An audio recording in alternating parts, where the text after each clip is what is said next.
Hello, welcome back to Sharks Happen. My name is Hal, I'm your host, going over shark attacks from the 1900s still present, mostly large sharks, and we'll get started right away. We're going to head over to Cocodrie, New Orleans, which is Louisiana. The date, June 17th, 1989. Carl Lowe, 45 years old. He's out with a friend doing some spearfishing. They're 40 miles offshore, and they're over 100 feet deep. And he says that he has a shark come by him, a 6-foot sand tiger shark, gray nurse, it's sometimes called, popular in all the aquariums. It comes swimming by him, so he swims out of the way as the shark was kind of in his vicinity. He swam away from the shark, giving his friend the shot. They were out spearfishing, but they say sometimes they will go ahead and get themselves sharks. So his friend actually hits the shark with a spear. Shark takes off and starts dragging his friend away. So he knew he was going to be dragged a little ways, and then he was going to be able to get him once it tired out. As soon as he did that, some stories say that Carl ended up shooting at a sheep head, and right when he did that, another shark came up and grabbed his, I believe it's his right leg, grabbed him right down on the calf and bit down. He said all he felt was just immense pressure, and he knew what it was. And he says he looked down and saw the shark open its mouth and re-bite down harder. So it's biting on him pretty good. He said he took the butt of his spear gun and beat on the nose of the shark a couple times, and it took off and left him alone. And he was able to get up to the boat. His 15-year-old son worked staunch the bleeding. He ended up getting the stitches that he needed when he got in, whatever surgery they don't really get into, and if there's any artery damage or nerves. And that's our story of Carl Lowe, an attack, no attempt to predate. We're going to head over to Texas, off the coast of Texas, to Mustang Island. The date, April 17th, 1987. April Dawn Voglino, 16 years old. Her and her father are at the beach, and they are swimming. They're 75 feet off the shore, and they're standing in chest-deep water, which I would think is up to chest high in April, probably about 4 feet of water, I would say. And all of a sudden the father hears her scream. He looks over, sees her struggling, and sees blood in the water, so he knows that there's a shark over there. He goes over and starts beating on the shark and gets it to let go, and he thought that it was just a minor wound because it's about a 5-6 foot shark, he had said. And I think he said 5-foot shark. And she stood up, and he said that about 2 or 3 inches up from where her elbow should be, all the flesh was gone, and it was just the stump of a bone sticking out. Disgusting. Took her elbow off. So he had beat on the shark. It heads out. They both start heading to shore, and he sees the shark come back. So she keeps going. He stops, and as the shark goes by him, he grabs onto the fin, and it sounds like he grabbed the upper of the tail fin, because they said that he reached down and was trying to get a hold of the lower fin. So that's got to be the tail fin, and not the dorsal. And it says that he held the shark there for about 20 seconds before the shark broke loose. She's finally out in the shallows, and the shark ends up going, after breaking loose, goes into the deep waters and disappears. He makes his way into shore, and now they have to work. Him and his wife are working to staunch the blood to get her into the hospital. They get her into the hospital, and she required surgery. They had to work on the wounds and cut that stump off. I'm like, oh, cut the bone off where it was sticking out. So the whole thing disgusts me. But she ended up with that injury. They ended up not closing the beach. I did see that I believe she filed a lawsuit against the officials there, claiming they should have had something posted on the beach. I doubt that would go anywhere. You know, nobody's going to be responsible for what a fish does when you go into the water. That's just not going to happen. So that's our attack on April Dawn. I am going to put this down as an attempt to predate. That shark came back. It only left when it was beat on. And, you know, it already had part of her arm, and it wanted to keep going. So that's going down as that shark wanted to eat her, even though it was 5 feet. And that's our story of April Dawn Voglino. We're going to head over to South Carolina, to Folly Beach. The date is July 17th, 1985. Julie Steed, a 10-year-old girl. She's out with her mother and father and I believe friend, and they're playing, the two kids are playing in an inflatable boat They're about 25 feet from shore and 2.5 feet of water. The dad and mom, it sounds like, are heading back in, but they're further into the deep part of the water, heading back towards the girls. The girls step out of the boat, and one of them says that she feels something in her leg. So the dad starts heading over there, and by the time he gets there and gets a hold of his daughter, he can feel the weight of the shark on her. So now he starts beating on this shark, and he grabs her with both arms. The shark lets go. He's able to pull her out, and he says that he tossed her into the boat and grabbed onto the boat and ran up the shore with it without any further incidents. The girl suffered a 14-inch gash down her leg. I don't know where it was in the leg. I'm going just off the newspaper reports of this one from back then. But her father got her on the shore, and she was able to get that stitched up, and she did survive. The shark is estimated by the father at about 6 feet, but the International Shark Attack File, not the GSAF, I won't bring that other one up on here, but the International Shark Attack File says it was an 8 to 9 foot tiger shark by the wound that it had, and I'd kind of believe that. It'd be pretty easy.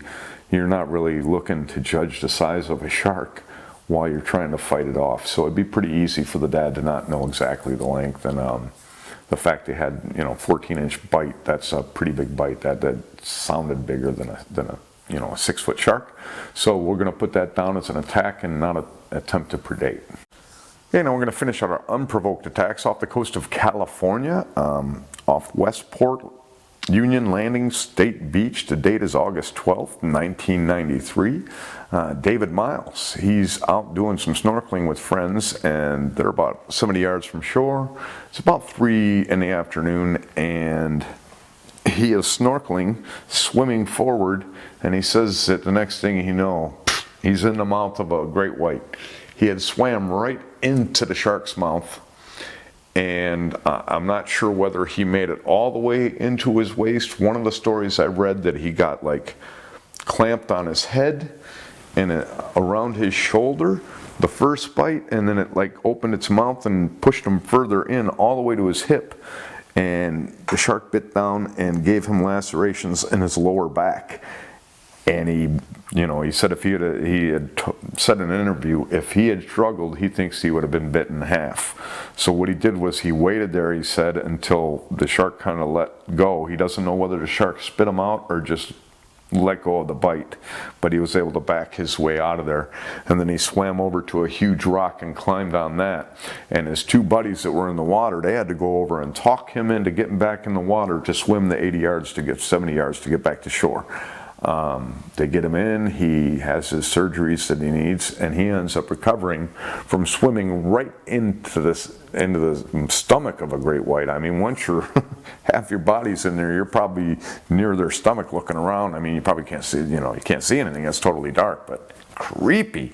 I've known about a couple of those kind of stories. I know one that was brutal that involves diving. This was in my International Shark Attack File. It was the Navy's International Shark Attack File book, and there was a gentleman who was from Africa, one of the countries over in that area, and he was diving off of a skiff, and he landed right in the mouth of a great white. It clamped on his head. His wounds are around his head. The pictures are in that book, and that's why I want that book. That is the most awesome shark attack book there is, and that's why I'll still bring up the International Shark Attack File. That is still the same group that was funded by the Navy back in '68, and that's who put out that book, and it's my favorite. It's the best shark attack book I've ever seen in my life, and I wish I could find it again. I can't believe I don't have it.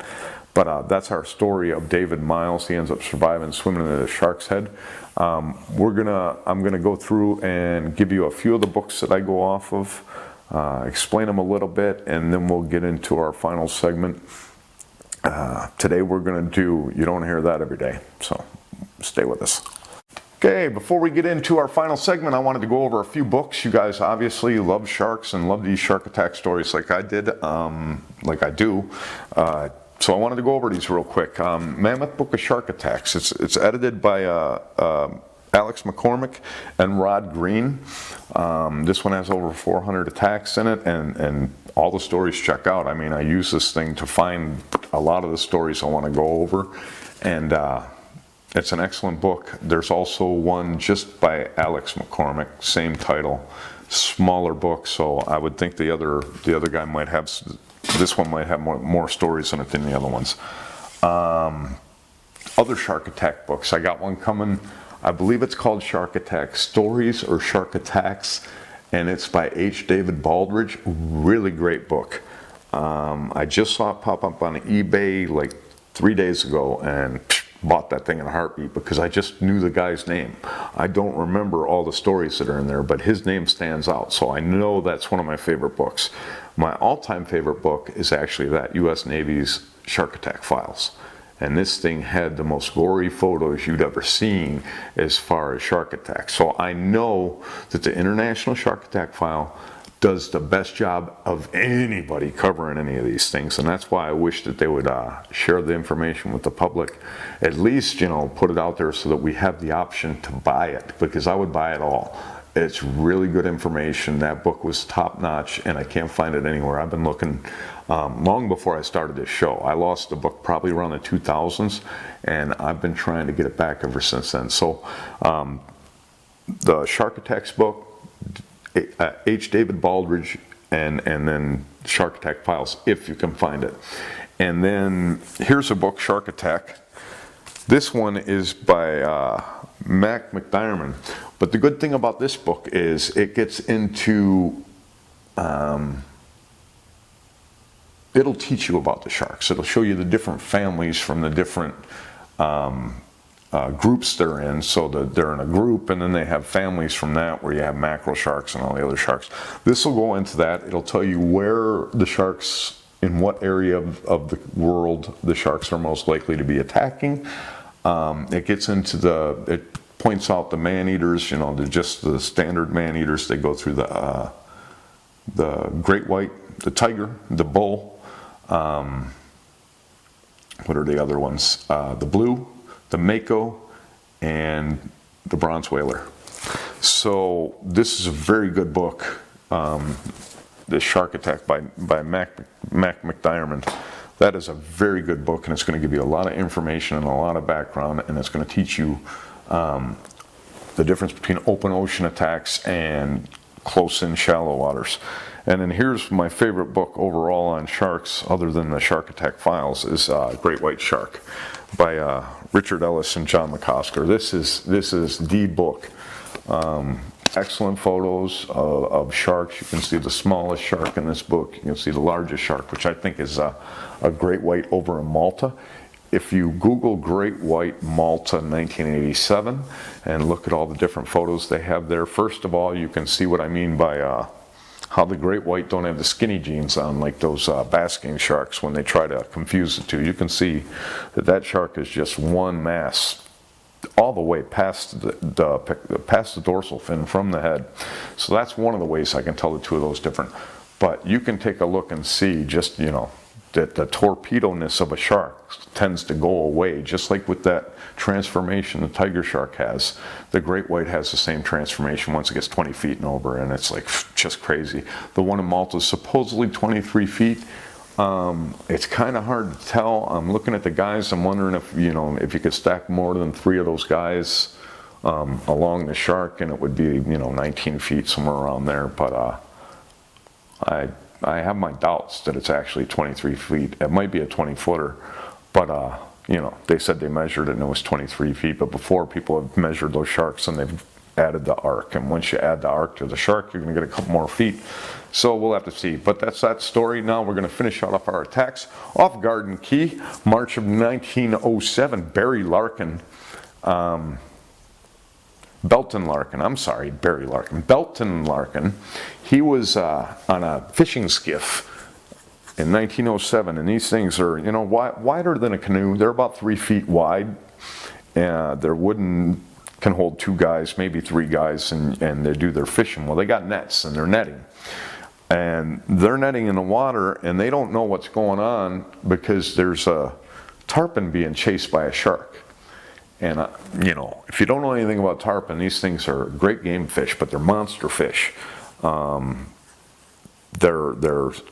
6'4" and about 200 pounds, I think it is, maybe a little bit more than 200 pounds, but they are huge fish, and they can jump. Well, this one jumped.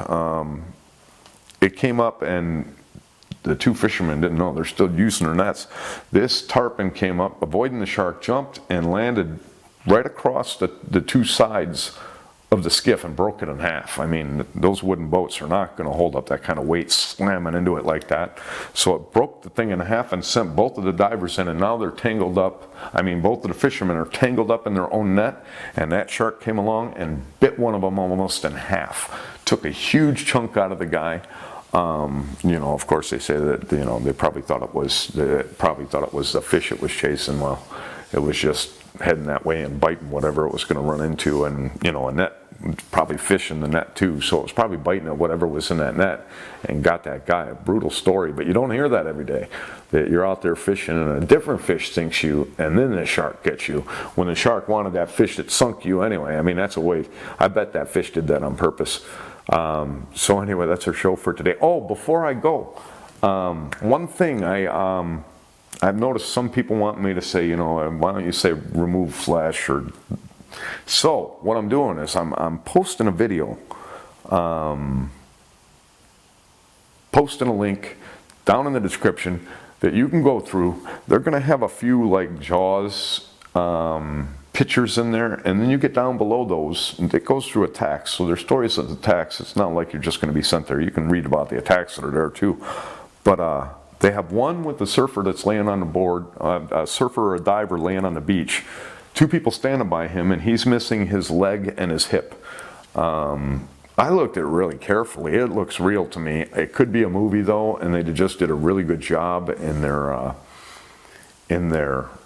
effects, you know. But you know, it looks awfully like. But a lot of the pictures I saw back in the day were black and white. It's hard to judge a black and white picture. Two, one where you can see the actual blood, you just see dark when it's in black and white. And speaking of black and white, you go further down than that one, and you'll see somebody's foot that's been bit by a shark. I know it doesn't sound that bad, a foot being bit by a shark, but you'll see the aftermath. It's all sewed up, but it's, you know, swollen at least twice the size it should be, as I can imagine. And if you scroll further down than that, you're going to see why I say it removed meat. The explanation is in one picture, and I've seen, I don't know how many pictures like that, but ever since I was 10 years old, I've been calling it the same thing, and I think it's the most appropriate description of what those sharks do. So that's our show for today. I hope you enjoyed it. I hope you join me in a couple more days, but if you go in that water, you are much more afraid of those sharks than they are of you.